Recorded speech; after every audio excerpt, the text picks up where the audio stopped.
didn't drive one of these trucks. He jumped at the chance. He's done a lot of preparation in the last 2 weeks. He watched the previous 2 Cup races and yesterday's Xfinity race. His biggest concern was the trend he saw in all 3. The bottleneck on lap 1 led off turn 2. He can survive that, log some laps, and get settled in. He'll be a happy camper. Vince? Mahalo, the name of his coffee company. It means thank you in Hawaii, and he hopes to say that when he's accepting the trophy later today. Well, thank you, Vince, for that culturing you just gave me. Let's hop on board with Greg Biffle. He's starting 20th.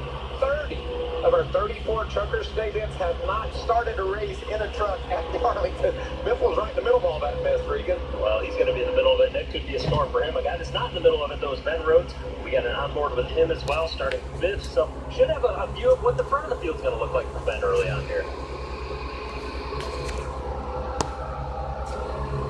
Grant Infinger scored a couple of early wins this season. A little communication from his team with his team. Just race this racetrack first. Have to be patiently aggressive. Take what it'll give you. A place where you can get aggressive, but you just got to be on top of things. The speed difference will be huge. First over anywhere else we go. That sounds like Regan talking to him, doesn't it? Regan said it's exactly what you got to do to win this race. The nerves are at the top right now. They're coming down the back straightaway. It's 1 to go. We're getting ready to see some crazy action with our truckers. Well, what did I say? 25 to 30 times today they tell him that. There's number 1 for Grant. He's going to get sick of hearing that as the day goes on. Trust me. And I love that communication. We heard Matt Yoakum relay about Trevor Bain saying he was worried about everybody going down into turn 1 for the very first time. And I'll tell you what, everybody's going to be a little nervous, I think, as they approach that first turn here under green. As we look at some of the Darlington race facts, but it's been a while. I haven't raced here in the trucks since 2011. Brett Moffitt on the outside, still hoping for his first win of the season, and Sheldon Creed on the inside. He's won 3 times this year, including our most recent race. We're racing again in the trucks at Darlington.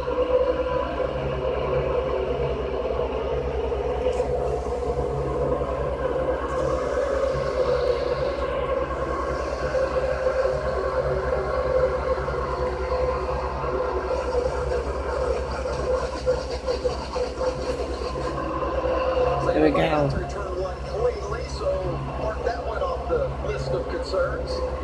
Nothing like a little 3 wide ready to start there, though. Tyler Ankrum took it 3 wide, getting into 1. I was nervous right there. Look at Matt Crafton diving low off turn 4 sideways. Ankram's move was impressive. Wow, he's never even seen this place before. Wasn't shy about going 3 wide into 1. I didn't see that one coming. Could have fooled me that he's never seen it. That's the aggressive move for you, guy. Well, like you said earlier, Mike, these guys don't know 90%. Oh, and there's Stuart Friesen skimming off that outside wall. The beautiful number 52 truck. Creed in the 2 truck and Moffitt in the 23. Sheldon Creed, the leader. Zane Smith right there in 3rd. Creed and Smith have each won twice in the last 4 races. It looks like to me, Vince, maybe Creed's a little bit slower than the guys that are counting him right now. Moffitt with a nice exit off turn 2. Can he get the momentum at the bottom? And you see Brett Moffitt low to run a little bit higher than turn 22 there. That's experience you can see right there. Sheldon Creed still figuring this racetrack out. The line that Moffitt's running right here in 3 and 4. There is grip now, so you go down there and put your left sides below. But there's the problem. You can't get that run off before you put the left sides below the white line, though, for 34. How big of a deal is it Brett Moffitt and Austin Hill also ran the Xfinity Series race yesterday? How much should that pay off for those guys today? I mean, it's an advantage, I think, but like I said, after 10 laps, that's going to go away. These truckers are that good. They're going to be able to figure out this racetrack, what it takes to be successful here, and I think that advantage will leave. And look at the 4, Regan. Rafael Lassard, we talked at the opening about how he's getting better and better. This is impressive. A lot of speed early on today. Yeah, looking really good, especially for a guy, again, as we keep saying, that has not been to this racetrack, really experimenting with different lines. And, you talk about that advantage, Michael. I have to say that just those 10 laps could be the difference in communicating to your crew chief what your truck's doing and what it's not doing. If there's an early pit stop, that can help out a ton. Alan? Hey, we were just talking about the 4 of Rafael Lassard. What they're wanting to do is preach patience to all these young drivers. Mike Hillman, his crew chief, told Rafael, hey, we're not even going to start racing until lap 100. He's doing pretty good out there right now, so there's caution on the raceway. And that's Brian finish on the right side, and it won't be the first. It's the first time, won't be the last time. He'd say that. I would suspect today.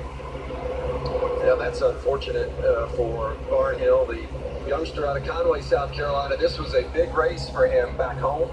Yeah, that paint scheme is honoring Chad McCumbie's ARCA scheme from 2007. McCumbie helped Brian get started in his career and was giving him a thank you, and unfortunately, it didn't last long. That's a little more of a Darlington stripe than what you want to see. I'd be curious to see if something else happened to that truck to hit that hard in the corner. Yeah, you'd have to wonder. It looks like maybe a right front went down as much damage as it's done there. You have to wonder. Look, there's that beautiful McCumbie paint scheme. I'm glad we're getting to do this, celebrate some of these old racers and these young guys and the truckers honoring some of the people from the past. Did you have a favorite scheme, Mike? I've been scanning every truck I see. So far, Bobby Allison's scheme for Brett Moffitt is in the lead. I think that just really looks cool on the track. And there is Moffitt, and that's 23. He runs second to his teammate,